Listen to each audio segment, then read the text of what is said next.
Comment ne pas payer de plus-value grâce à sa résidence secondaire? Bonjour à tous et bienvenue, je suis Mickaël Ballot, votre coach et formateur en investissement immobilier et aussi auteur du livre Les clés de la réussite que vous pouvez retrouver sur Amazon en Kindle et en brochet. Alors, nous allons parler dans cette vidéo de la plus-value que vous pouvez éviter lorsque vous revendez une résidence secondaire.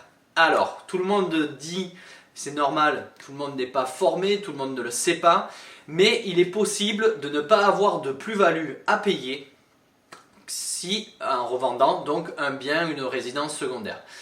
Alors, bien sûr, il y a des règles à respecter qui sont vraiment très bien faites pour l'État. Il faut vraiment bien le respecter, ne pas oublier ces règles-là. Si vous avez une résidence principale et une résidence secondaire, que vous revendez votre résidence secondaire, vous aurez une plus-value à payer dans tous les cas. Sur ce cas de figure, vous ne pourrez pas y échapper. Par contre, vous êtes locataire et vous avez acheté, je sais pas, à la montagne, un chalet que vous voulez louer quand vous y êtes pas pour pouvoir rentrer un petit peu de complément de revenus, un cash flow derrière. Et du coup, cette résidence, vous allez la revendre, par exemple, vous l'avez achetée 5, 6, 7, 10 ans après, 15 ans, 20 ans, vous souhaitez la revendre. Attention, il ne faut pas avoir été propriétaire de sa résidence principale pendant les années, donc il y a ces 2 ou 4 années, donc attention parce que des fois ça peut changer sur sa résidence principale. Par exemple, on va prendre le cas de figure, vous êtes locataire déjà depuis 10 ans et vous avez cette résidence secondaire que vous vendez. Vous la vendez et bien sûr, il faudra le dire chez le notaire à ce moment-là, puisque c'est lui qui vous calcule la plus-value que vous allez avoir à donner à l'État, suivant le nombre de temps que vous avez détenu le bien. Donc j'ai une vidéo qui va bientôt sortir sur la revente, sur les plus-values en LMNP et en LMP. Donc dedans je vous explique un petit peu, donc vous pourrez aller voir plus tard cette vidéo.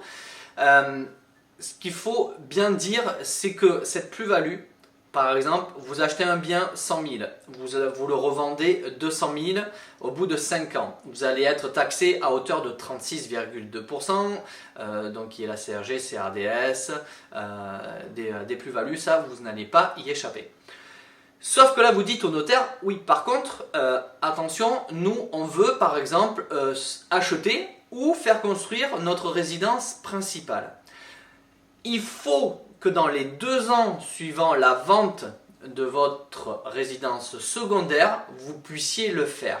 Et si vous le faites, vous allez pouvoir